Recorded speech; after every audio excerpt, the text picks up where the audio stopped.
hello इन खज मारांग को दो जोहार एम कतेत गे तेहेኛ टी हुडिंग माछा ब्लॉगिंग बनाव किदा बनायदा आदो तेहेኛ ब्लॉग दो निये गे नय मिटी फॉर्म जहाँ दो SIR जहाँ फॉर्म को धोटो कदा आदो ओना फॉर्म गे होला मादेर खन को जमाई दाको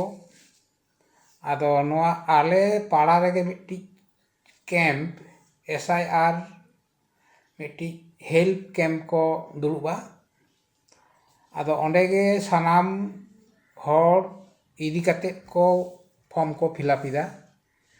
कारण दो ओड़ा रे फॉर्म को फिलअप इदा कटी दमे भूल भाल हुई कना आदो ओना हतेते ओंडे गे बिसी दो ओना कैंप जहाँ को खुलाव कदा ओंडे दुरुब कतेत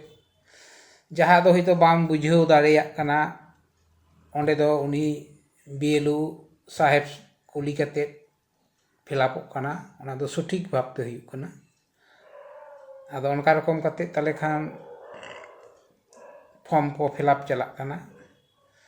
आदो नोते रे दो नुई इनी बाबुआ गे फिलअप इना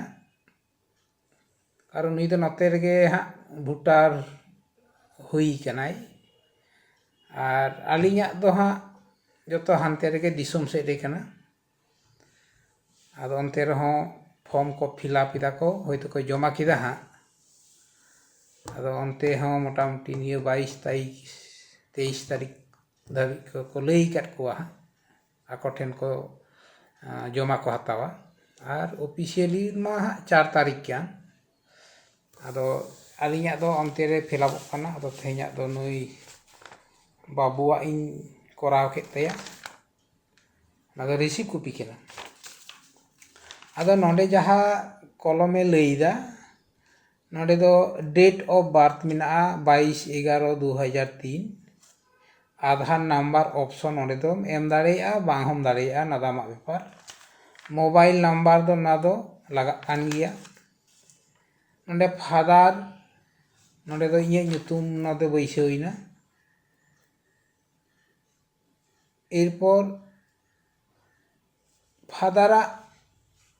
इपिक नंबर नोंडे एमाव कदा ना दो आज गोगो ᱧᱩᱛᱩᱢ ᱤᱧ एम कदा आज गोगो इपिक नंबर आदो नोआ दो नितो दो 2002 साल रे जहाँ भोटार लिस्ट ओना अनुयायी तेगे फिलअप कना आदो नितो दो जतो गूगल रे सर्च लेखान गे जतो ᱧᱟᱢᱚᱜ कना ओना हतेते दो कोनो चिंता दो बानुआ आदो गूगल रे सर्च कते जतो जहाँ दो असेंबली नंबर असेंबली नेम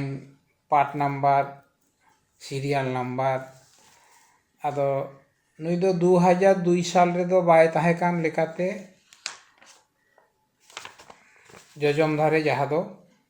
चितान लातार ओंडे गे फिलअप कान तेया आदो लातार रेया दो नोडे दो इᱧᱟᱹᱜ ᱧᱩᱛᱩᱢ बैसाव कना तारपर इᱧᱟᱹᱜ इपिक नंबर ᱤᱧ एम कदा नोडे दो ᱤᱧ बाबा नंबर रिलेशन नेम बाबा नंबर ᱤᱧ एम कदा रिलेशनशिप ने दो बाबा फादर आले दो डिस्ट्रिक्ट दो पुरुलिया कान तालेया वेस्ट बेंगल असेंबली दो कान ताले असेंबली नेम दो बांदवान और असेंबली नंबर दो कान ताले 233 पार्ट नंबर दो 153 सीरियल नंबर दो कना 313 और नोंडे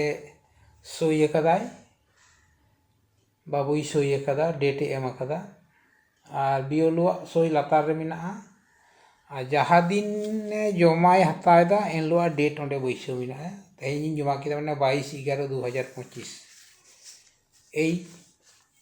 आदो मोटामुटी जमा हुई कना निजेरा कामी तो चाबाव कना और एरपर ऑफिस रे चला ओना को वेरिफिकेशना तारपर ᱧᱩᱛᱩᱢ राकाबुआ आदो परे आरो नेट तेगे सर्च काते नेल हुयुआ चिकाग कना और এই मोटामुटी नोते काटी रावांग बाजार से काटी रावांग ए अहब कदा काटी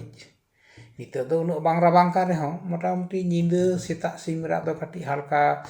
ᱪᱟᱫᱚᱨ ᱠᱚᱛᱮ ᱢᱚᱴᱟᱢᱩᱴᱤ ᱩᱭᱩᱜ ᱞᱟᱜᱟᱜ ᱠᱟᱱᱟ ᱵᱷᱟᱞᱤ ᱨᱟᱵᱟᱝ ᱫᱚ ᱵᱷᱟᱞᱤ ᱜᱮᱭᱟ ᱟᱫᱚ ᱢᱚᱴᱟᱢᱩᱴᱤ